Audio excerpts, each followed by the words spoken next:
Good morning. Good morning, everyone, and welcome.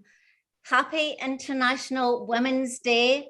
I am Audrey McGuckin, the CEO and founder of the McGuckin Group and Women on Their Way. And we're a firm that helps organizations accelerate their business strategies through the work we do with talent and people in leadership, and in particularly with women leaders. Let me extend a warm welcome to all of our participants. We have over 20 organizations who are live streaming this through their organization. We have over 1,000 people joining us.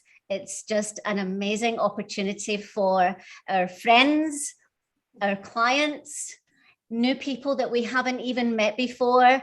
My daughter's live streaming, my husband's live streaming. So we're pretty excited about, the impact that we can have with this conversation.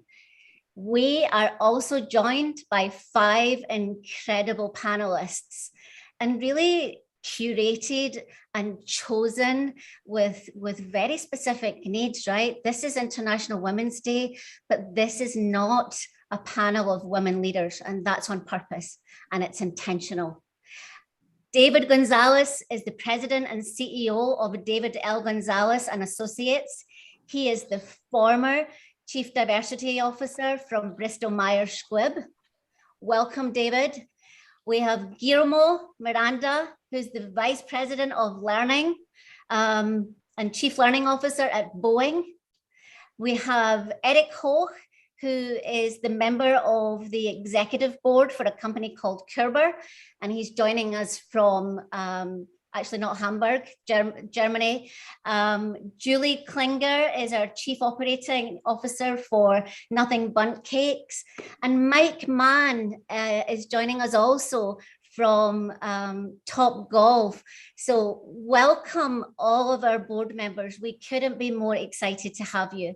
Also, we want to thank everybody who's generously contributed to WAGS. That's the charity of choice for International Women's Day. And today in our session, we really want to take you on a journey of discovery. We want you to be curious. We want you to be really asking yourself, what does this mean for me? So we have some CEOs on this call. We have some business leaders. We have many, many women leaders. And I want each of you to go on that self-discovery. And let me hop right in. David, I specifically asked you to join us, and I specifically put you at the front end of this conversation, not only because of your background and your experience, but because of your really, really deep and personal vision around what's possible, and it's bigger than just developing women leaders. And if I could, David, let me have you take the stage and set us up here with some grounding.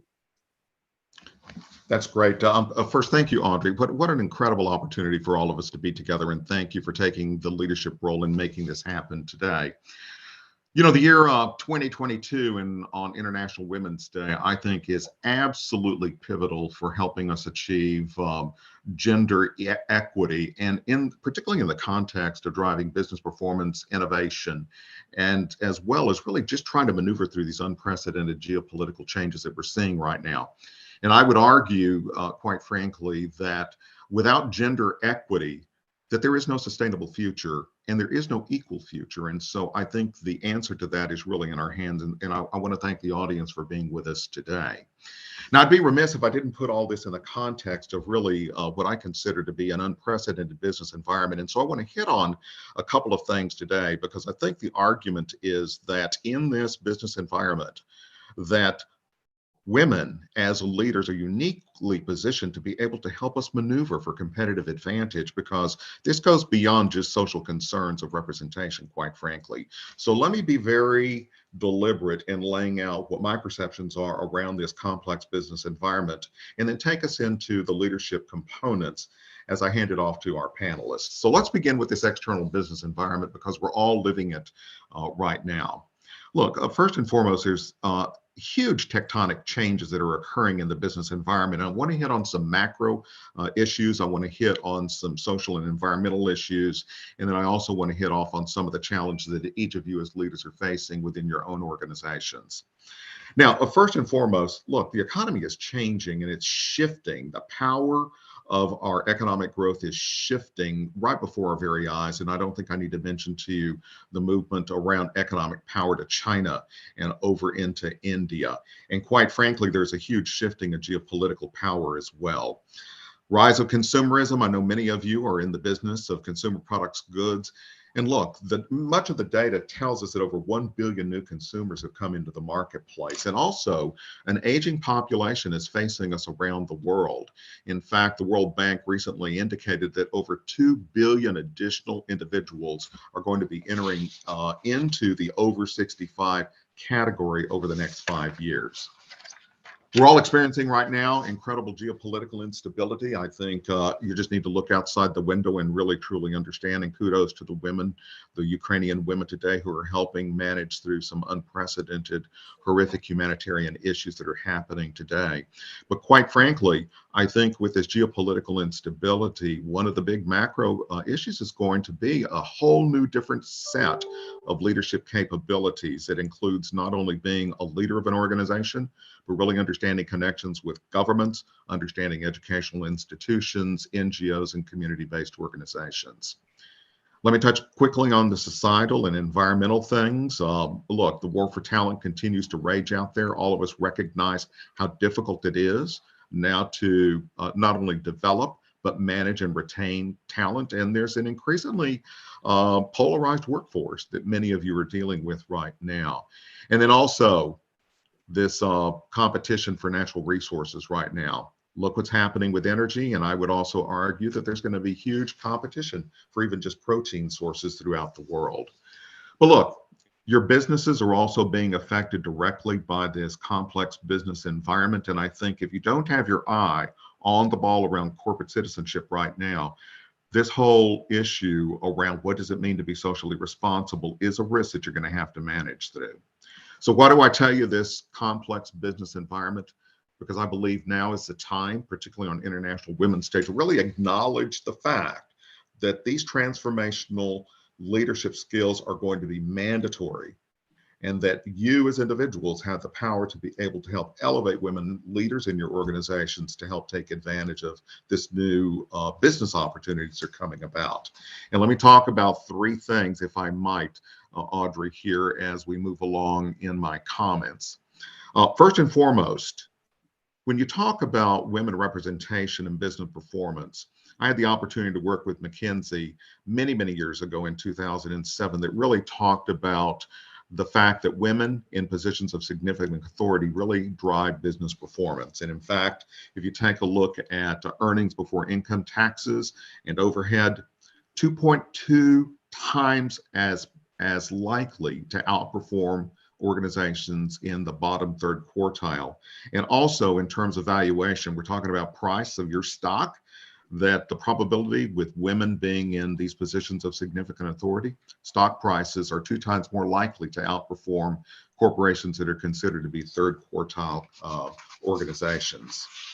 Let me also point out that in terms of culture, that women, and if you take a look at some of the work that I've been studying for quite some time, and Alice Egley in 2003 outlined 9 major leadership performance criteria that really were highly correlated to business performance. And of those leadership qualities, that women exhibited over 5 of those that help drive the performance of their organizations. And I might say that the focus was on talent development.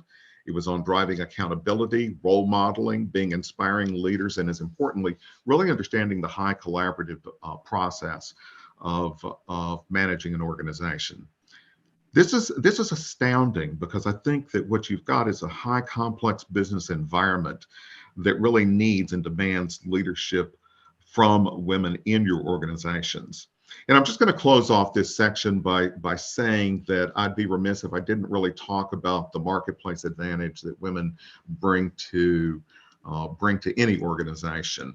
And particularly as you take a look at what I call the spine of the P&L. And let's just start with the top line growth. Did you know that in consumer products goods that over 65% of women make all of the purchasing decisions in their household? Astounding. As you take a look at the biopharmaceutical industry and the pharmaceutical industry, one that I know very well, 85% of women are considered to be chief medical officers and drive all the decision making. Now, being Latino Hispanic, I got to tell you that it's over 100% in my household when you take a look at the extended family there. So for those of you that happen to be Latino Hispanic, I got to tell you, you understand exactly what I'm talking about. Let's talk about the middle of the P&L. I was an entrepreneur and continue to be a serial entrepreneur myself, and I understand the advantages of low cost basis, of innovation and helping organizations drive out costs in the middle of the P&L.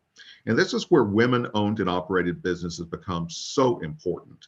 And if you haven't focused on the fact that over 42% of all small businesses are owned and operated by women, did you know that they employ over 9 million individuals in the United States alone and generate almost $2 trillion worth of income?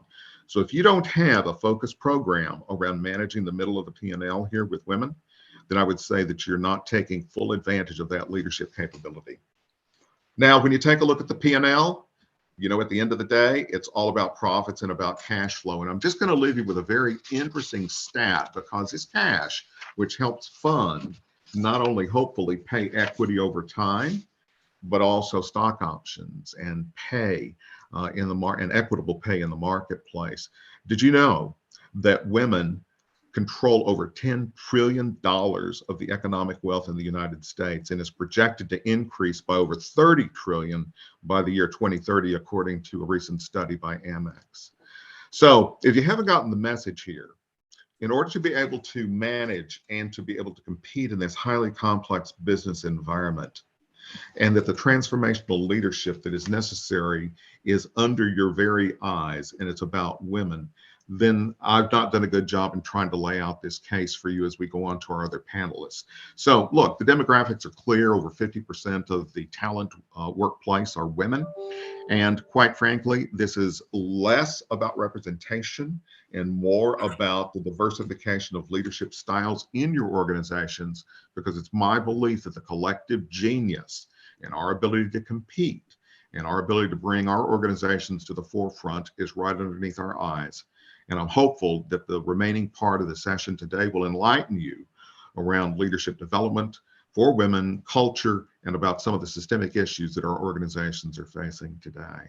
So hopefully we've started this off in a provocative way, Audrey, and I'm going to turn this back over to you at this stage. Thanks so much for the time.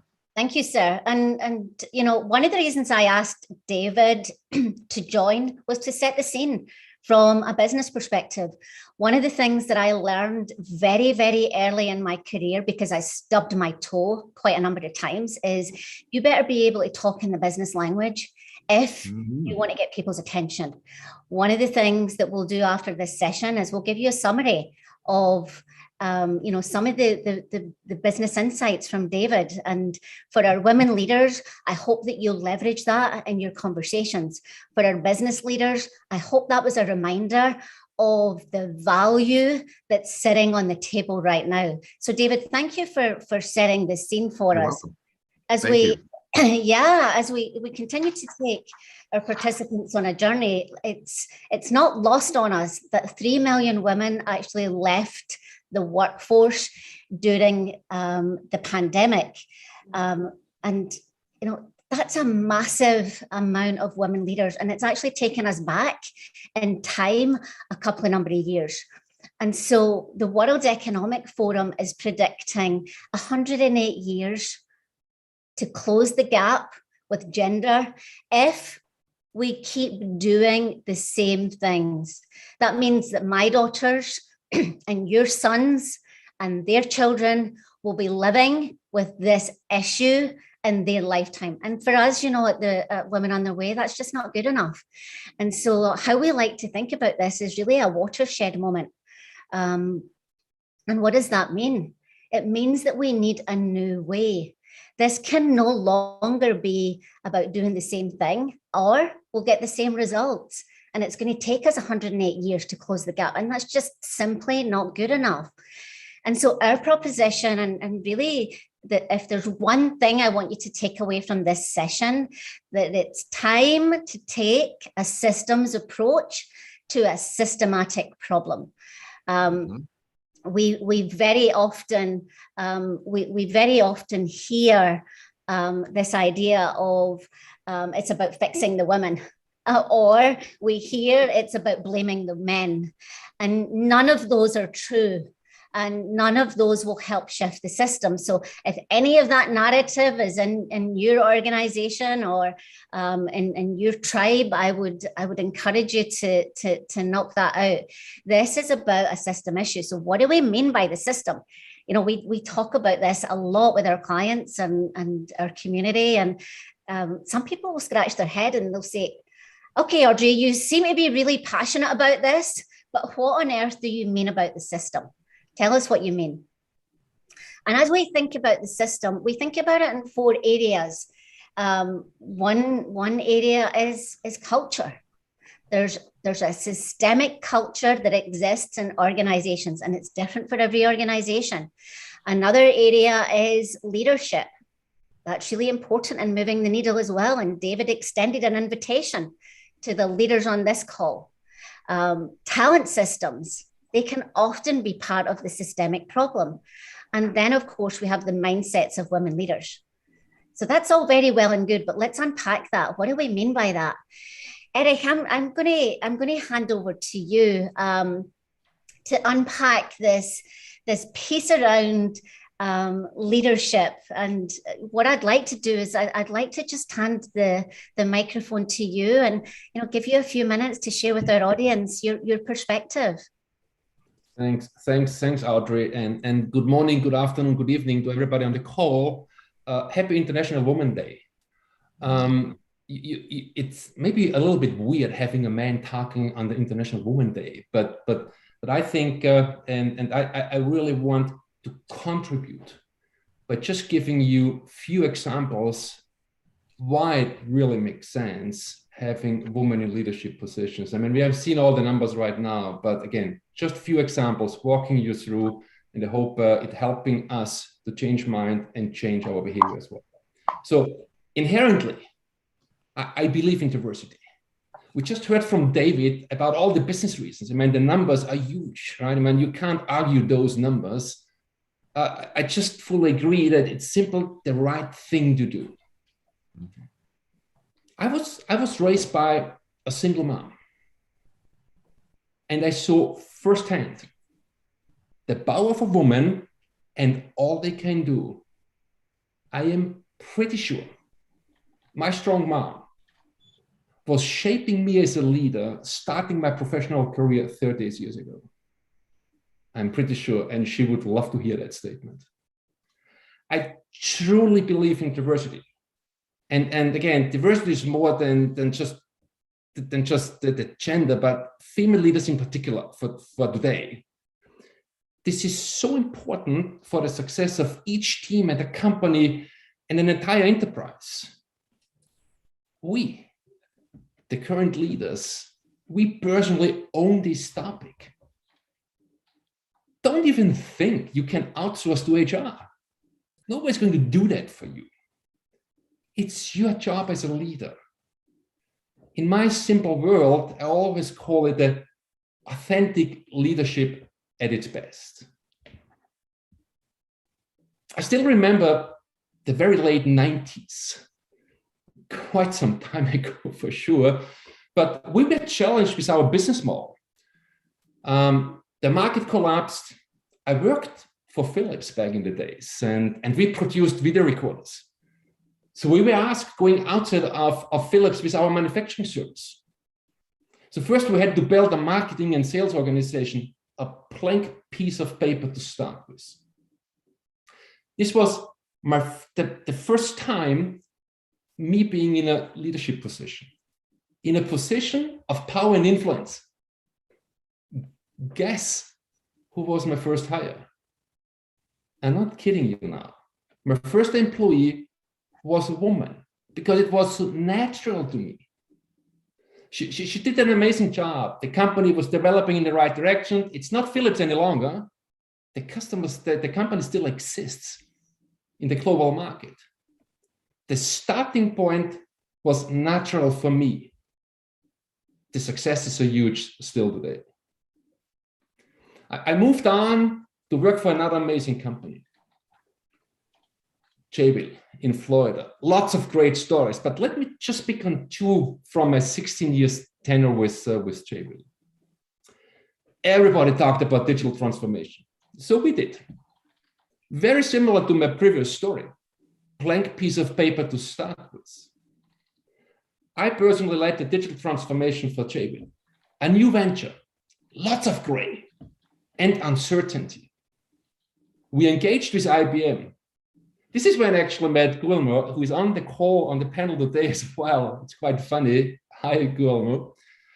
Well, we needed to move with speed. And here comes Audrey, our host today, into the game. We know each other for 20 years by now. I was looking for strong leadership. Still remember when we had our first team meeting to get started in California. She was so engaged, excited, highly motivated, and her passion took the entire organization onto a great journey. We started to transform the entire enterprise. We had a new role model with Audrey, fully empowered and huge influence. The second example was starting exactly during those days. We needed to start promoting our work, communicate constantly, change the way we speak. And here I met Christine Forbes McDermott. I just don't have enough words describing her work ethic, passion, commitment to continuous improvement, and ongoing dialogue needed. She was definitely changing me as a leader. Christine definitely changed our perception and appearance externally. First for Jabil Digital Solutions, then for the Jabil Packaging divisions, and eventually for the entire Jabil Corporation in marketing and sales enablement. Well, after traveling extensively over 16 years, I flew 750,000 miles a year, by the way. I wanted to come back to Europe. Here was approached by another amazing company, Körber. Some people are calling the company a hidden champion. And we are working really hard to make Körber more known. Henriette Fiebig from Körber Group Communication is doing a remarkable job to position us as a truly technology company. Very likely, I'm almost certain that everybody on this call is using or has used products made with our technologies. But anyway, let me give you my last example of leadership. This story is about sustainability work at Körber. Michaela Thiel, she was from the technology group. We were sitting remotely, COVID, right, the last 2 years, and discussed her current work. I do like her commitment to work, passion, ingenuity, and open mindset for new things. The group decided to double down on our commitment to sustainability. We had very limited knowledge what exactly to do and no leader. So I asked Michaela whether she would be up for the challenge. Her honest, immediate response was, I don't know much. I don't know enough to be qualified. I said, me neither, but we will figure it out together.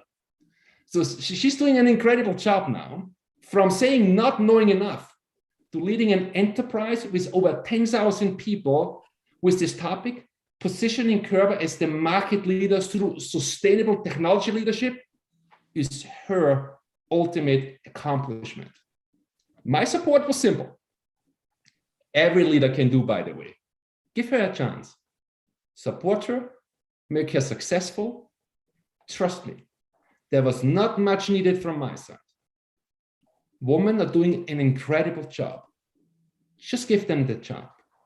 No excuses, please. Believe me, women demonstrate superior leadership values. Thank Thank you, Audrey, for giving me those 10 minutes. I love that. And all the time, Eric, I'm sitting here thinking, gosh, I wish we had a couple of hours, because there's so many gems that came from your perspective. And, you know, one of them that I actually wrote down was, one of the things that leaders can do is create psychological safety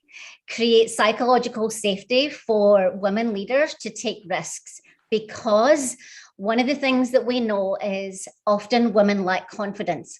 In puberty, much research around this, that women lose 30% of their confidence over boys and they never get it back. So this is why we say the system is so important. And this is why we say leadership is part of it. You don't move the needle by fixing the women. You move the needle by having all of these aspects of the system. And, you know, Eric, one of the things that you bring to the table is authenticity. And this can't be a check the box. Mm. So if you're a leader on this call, I hope you're inspired to think about what is your role. If you're a women leader, I hope you're inspired to demand this level of leadership out of your company, because you deserve this. And this is what it looks like.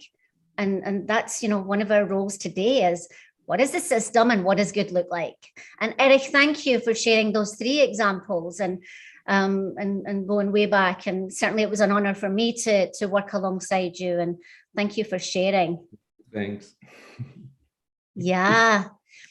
We are going to, the next thing that we're going to do is really around mindsets. So we're going to move and push around here. Actually, let me just move this on a little bit. Guillermo, I moved on too quickly. I wanted you to go next. Julie, panic over. 4 pieces of the system. One of them is around talent. I specifically asked Guillermo to join us because of his incredible experience in talent systems. Guillermo, let me have you take the stage. Thank you. Thank you very much. And again, good morning, good afternoon, good evening. It's a pleasure. Happy Women's Day. Look, when you are pushing for change, when you are pushing for a little revolution, sometimes the devil is on the details. And here, the details are related with the systems and how we architect the workplace. And the architecture of the workplace allows faster or slower movement, creates blocks, allows biases, or allows opportunity. So I want to touch on a few things that are very important, how we see the future around talent, the systems, and how we approach that architecting of the marketplace. And the first thing that is clear and upfront is that the marketplace is being re-architected around skills and capabilities. For years, we live in a world where somehow professions, trade roles, or jobs were the basis of the architect in the marketplace. Now, with a different way to operate, skills are taken forefront, and that helps us to see differently what is required to perform work, what is required to advance a career. And also, it helped us to break some of the impediments for progression, which are related with close relationships. When you manage jobs and careers based on relationships, somehow you are perpetuating your own biases. You are perpetuating your own way to think. When this shifts into much more science-based skills and proven skills in a marketplace that is much more dynamic, you are removing one of the blockage to progression and to avoid these old clubs that drive same old, right? So emphasizing skills at the center of how you architect your company, how you make decisions around hiring, development, pay, and recognition is very, very important and is at the core of how we drive transformation. The second thing that is important is in this new marketplace where skills are trying to get at the forefront, there is a different conception of what is a workforce.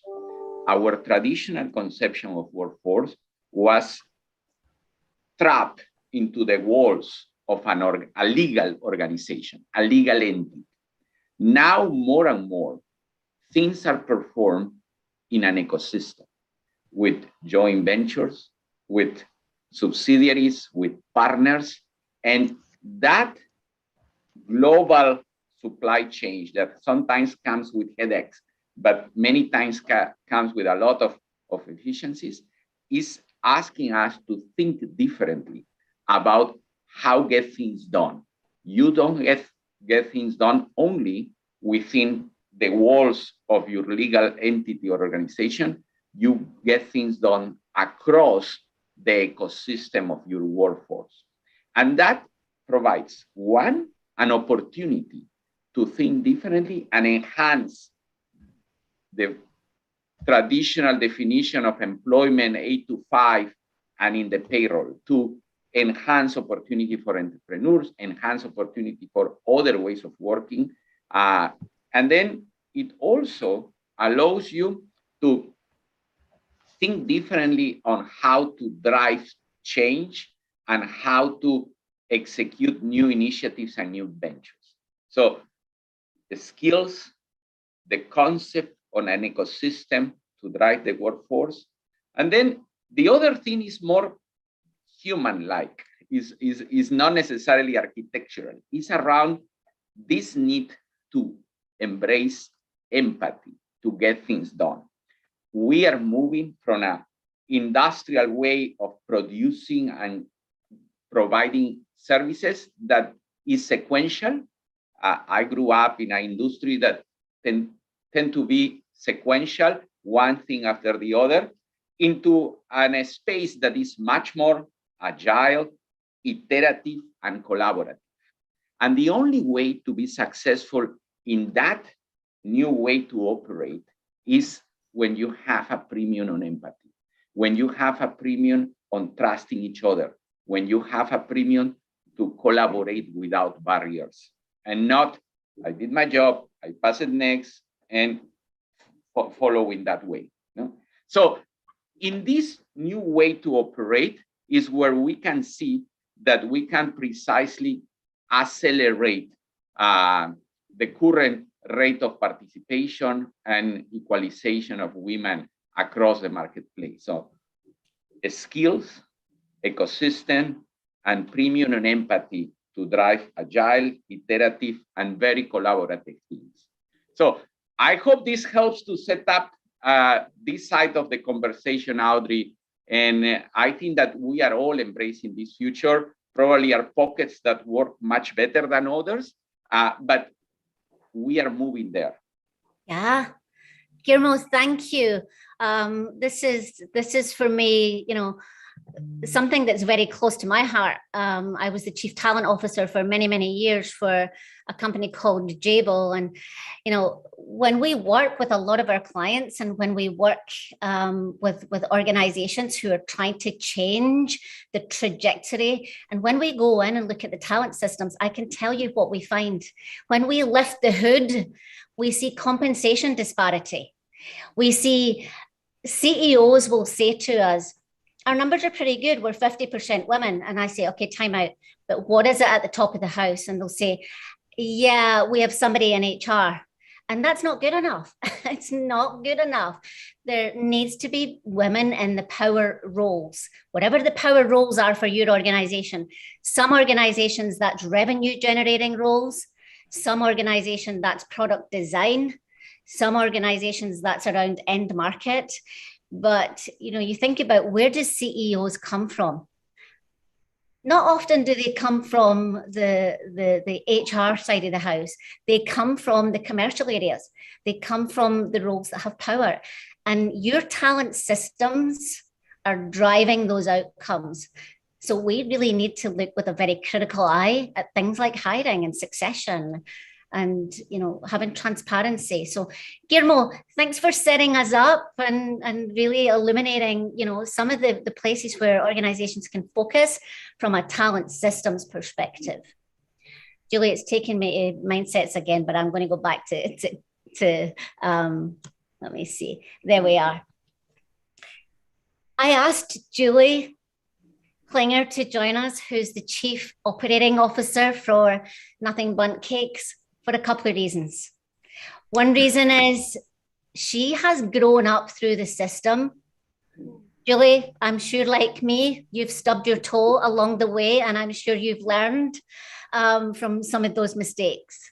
The second reason is Julie's in one of those power positions, and she knows what it's like to hustle and tussle and navigate the system. And then the third reason I asked Julie is, this may be a surprise for people, but when we do our focus groups and our research and we say, what do you think is holding women back? And often the answer, surprisingly, is women in senior positions that won't pull us up. Women in senior positions that say, I had to work hard, so you will have to work hard. And that's not what the game's about. And Julie, you've been somebody that's beautifully demonstrated that, bringing people through. So let me pass the microphone to you, Julie, with that setup. Great. Thank you so much, Audrey. And I'm so honored to be part of this group of leaders as we celebrate International Women's Day. Such an amazing day to be part of this. And David, I was thinking about your comments earlier on the state of the world affairs, because I was reading an article this morning, and it was where economics ranked the best places for women to work. And based on the metrics, including gender pay gap, parental leave, and the cost of childcare, and the United States was number 20. And as a woman leader in the US, I feel an obligation to make that impact and to make a shift in the business economics of that gender equality. And there's no right way to make the shift. There's no right one way. It certainly is very dependent on the skill sets we each possess and the specific situations that we find ourselves in. But, I really do believe we all have a role in that. And personally, though, I have been so blessed in my life to have parents that encouraged me to be anything I wanted to be. I watched both parents encourage and support each other as they attended college and pursued their careers. And my mom, especially, has been an amazing role model for me. She, was a mentor. She's been a sounding board. She's given me the hard truth when I needed it. And she's been a very successful C-suite leader while balancing being a wife and a mother of 3. She certainly taught me that anything is possible when you put your mind to it. And I've been fortunate to have that same amazing experience with different companies I've worked with as well in my life in many ways. It certainly has not always been easy. And like we talked about, Audrey, I have stubbed my toe many a times, but it's always been worth it. And so today, Audrey asked me to speak about the women's mindset. And I believe the mindsets are our driving forces. They help us determine and frame the way in which we live our lives, and even define if we'll be successful or not. So when it comes to inquiring success and being the best version of ourselves, growing and developing our mindsets is a must. And I'd like to share with you just 5 mindsets that I've found beneficial for my life and lessons that I've learned along the way. And first and foremost, it's to create that vision. Know what you want out of life, whether it's for your family, your personal life, your career, and then set those goals and constantly ground yourself in them. I've learned that once I created my vision and my goals, I had to be very intentional and say them out loud, as silly as that sounds, but saying them out loud, telling others around that, writing them down and having them visible so that you can refer to them very often. And I found that through that commitment to myself, I became more self-aware and more disciplined in my approach and how I kind of think about that vision. And then kind of that second piece, Audrey, you talked about it earlier, is that confidence and how you build your capabilities. And then how do you champion your own achievements? Audrey shared with us that 30% of women lose that confidence And it's so important that we figure out and discover how we get that confidence back. You know, for a long time, my mantra always was, if you be your authentic self, you work hard, and that others will recognize those abilities that you have and see your successes, and you'll continue to propel your career.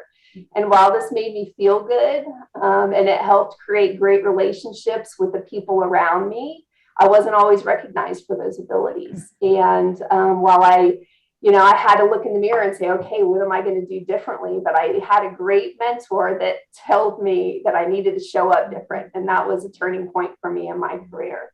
So I started to lean in on the talent that was around me, asked for help, and I learned to begin conversations with more of a business mindset first, and then incorporate the data and explain how my team achieved the results. And once I made that shift, I noticed that our results started getting better because I was thinking about that more often.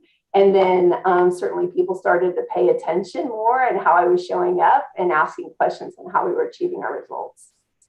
You know, the other thing that I've certainly found very advantageous in life, it's finding those sponsors and those advocates and surround yourself with people that'll support your vision, or at least be excited about your vision. They may not always agree with it, but at least find someone that they'll be excited about it as well.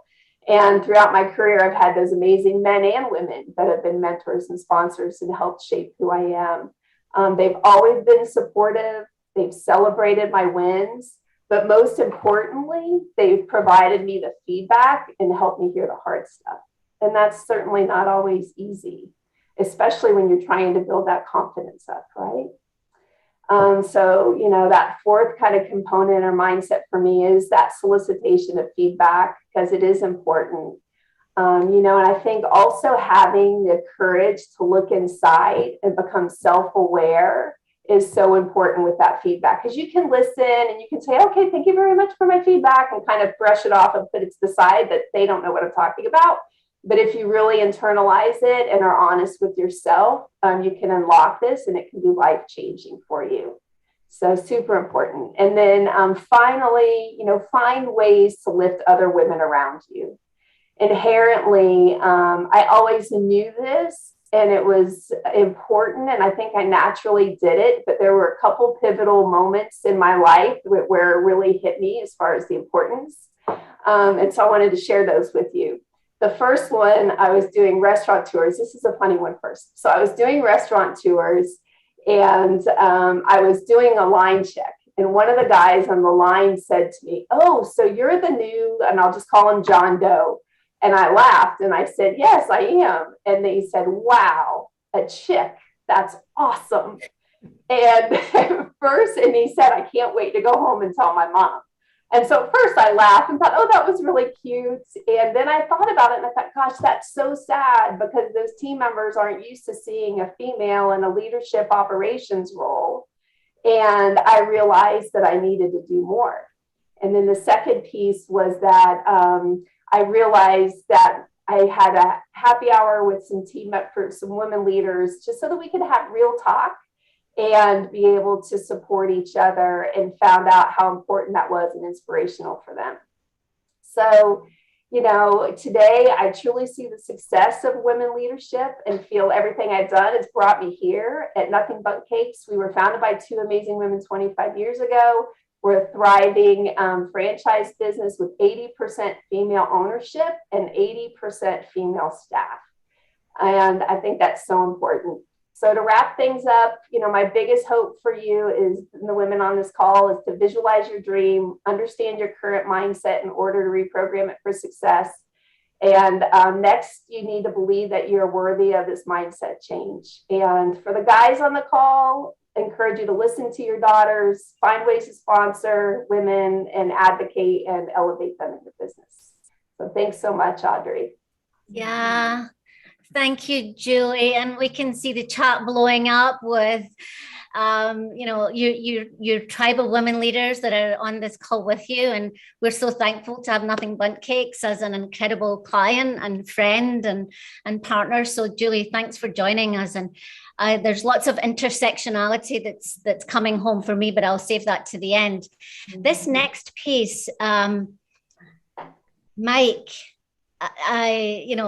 you and I have talked about this, and I just loved your perspective. I loved your perspective on your stories and your history and your philosophy. Could you take the stage and share with our audience, how does culture fit into the system, and what does that look like for Topgolf? Yes, well, thank you, Audrey, and happy International Women's Day to everyone. You know, it's a real honor to be a part of this panel and this program, and also the opportunity for me personally to learn and grow, along with sharing a few ideas. You know, culture, it's so amazing, and so many organizations talk about it. And that positive workplace culture, it attracts talent, right? It drives engagement. It impacts the happiness you have about your job and the satisfaction. And it affects overall performance of the company as well. You know, it's interesting, the personality of your business is influenced by just about everything. You think about leadership, management, workplace practices, the people, all of that impacts the culture. And Julie said something very interesting just a moment ago when she said, know what you want. And, you know, my personal belief, one of the mistakes I think organizations make is they let their workplace culture form naturally without first defining what they want to be and to be intentional about what their culture is. And I have a little bit of experience around this. So obviously I am in the golf and entertainment industry. And let's just be honest, the golf and entertainment industry is changing, right? And it's becoming more inclusive. But that hasn't always been the case. I think that if you use the word and you see it on your screen, the Good Old Boys Club, I think that probably at one time originated from a golf course. And our industry is changing, and we are doing that through culture. And we have been very intentional in defining culture and creating a culture that is inclusive of female leaders. I want to tell you a few stories. So on my operations team, we have 10 senior leaders, 7 of which are female. But there's one individual that I think is truly a representative of our culture. She started with Topgolf as her very first career choice, and she grew through the brand. She was recently just promoted to a senior director position, but if the culture had not embraced her as a female leader, if we had not developed her and given her skill sets, if we had not been able to flex to what was important to her in different stages of her life and her career, we certainly would have probably lost her to another industry. It's so strong to have a commitment to growing people and meeting them where they are in their current life. You know, when you think about female leaders, some have no children, some have small children, teenagers. Some have gone to college to come back home again, as I think some of us may have experienced. And it's really, really important that part of the culture of an organization represents and recognizes what's most important to them, and being intentional about that as well. Think about an organization that may have flex or unlimited PTO, so that getting home to see your family, to help watch your children grow, to pick them up from daycare, to help your husband with something or your significant other with something, all very, very important. And part of a culture that is dynamic and changing certainly recognizes that. The other thing I think is extremely important is we have to understand that life can happen sometimes, right? And if you're in a dynamic culture, that flexibility to understand life is so, so important. Let's say that you have just flown to a destination to do some work, and all of a sudden you get a phone call and something has to happen. You have to return back home. Is your organization flexible and understanding and encouraging you to get that first flight back home? You know, I believe you grow culture by recognizing and rewarding what you want it to be. Basically, when you see something that really defines your culture, recognize, reward it, celebrate it like like there's no tomorrow. Thanking your team for even taking a mental health day to recharge when they need it. Think about what the world has been through the last several years. So very, very important to foster that type of environment where ultimately female leaders can be who they are and recognize them for their excellence and their caring. So I want to have a call to action. So if you are a female on this call, you deserve a culture that allows you to flourish by being simply you. Find other leaders that value you for your contributions, your perspectives, and ultimately are committed to your professional growth.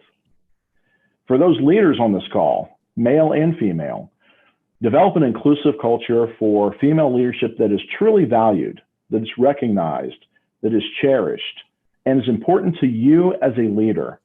Recognize and reward female leaders for who they are and the contributions they are making to the business and also their personal growth. Be intentional about the culture you create instead of letting it form naturally and having to deal with the consequences. Audrey, a few of my thoughts on culture, such a powerful topic for every organization, and I'm so honored that I was able to share a few of my thoughts on it. Yeah, Mike, thank you. And I loved what you shared. I'm just not sure that you took enough credit. You know, some of those examples you talked about, excuse me, are things that's happening in Topgolf. You have unlimited PTO. You do support women leaders that get on a plane and have to turn around. Those are not, examples from a textbook. Those are real live examples that's helping change the narrative and the culture in an industry that was hugely known for the Good Old Boys Club. So thank you, Mike, for everything you do, and thank you for the call to action from a number of different levels. One of the things that I just want to say in this moment is I hope that you heard the intersection points between what Erich talked about, between what David talked about, Kiromo, Mike and Julie. There's crossover. This is complicated. It's not black and white, and it takes a level of commitment and authenticity, and it's systematic. And you'll remember at the beginning, I said, the World Economic Forum is saying 108 years to close the gap. That's just not acceptable in any world that we live in. And so as we step away from this session, there's a number of organizations that are holding breakout rooms after this. And I want you to think about, what are the questions you need to ask yourselves and your organization to continue to grow in gender diversity? Women leaders, what are the things you need to care about? What are the mindsets that might be holding you back? I had to do a deep look at that myself. It's not easy. It's pretty hard. And it feels uncomfortable, but uncomfortable is when growth happens. And so I encourage all of our women leaders to really take on that self-awareness piece. And then think about what is one practical step that you could take to better navigate the system. If you're a woman leader on this call, we've now just eliminated all of the systems problems. The secret sauce is now you're armed with this. How do you navigate a system that's stacked against you? Or if you're in a place of top leadership, are you going to accept the invitation from Mike?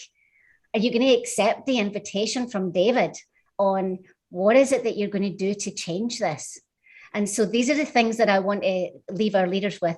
We have a number of our CEOs that's on this call, and we can see them in the chat, and we hope that this is creating a level of discomfort.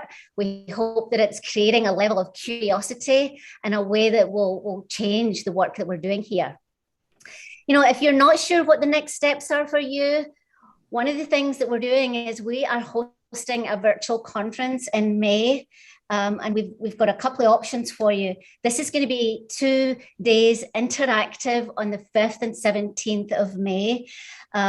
If you want to learn more about the system, if you want to learn more about, what could be holding me back, we really, really encourage you to find a way to make it to this session. Our moderators in the chat are going to send you the details. The other thing we wanted to offer is we have a program called Navigator. It's specifically designed to help women navigate a system that's stacked against them. It's a year-long program. I think, Erica, we may have 10 or 11 spots left. If there's anyone on this session that wants to join, please email us at WOTW@the McGuckin Group. And then as we think about, bringing this session into focus, if not now, then when? And if not you, then who? And this is deeply personal for me, and I want it to be deeply personal for you, because that's the only way we move the needle, is when we put this emotion behind it. The emotion connected with the solid business case that David presented at the beginning. So I would like to thank our participants. I would like to thank our panelists, and I would like to thank my team for setting this up. Not only are we celebrating International Women's Day, this is our 5-year anniversary at the McGuckin Group. So we're pretty excited. This is a day of celebrations for us. And for those of you that know me, you'll know that I'm not the celebration type, and yet, never in this moment could it be more important to celebrate. Thank you, everybody. I hope you found inspiration in this journey we curated for you, and we hope to see you soon. Thanks, everyone.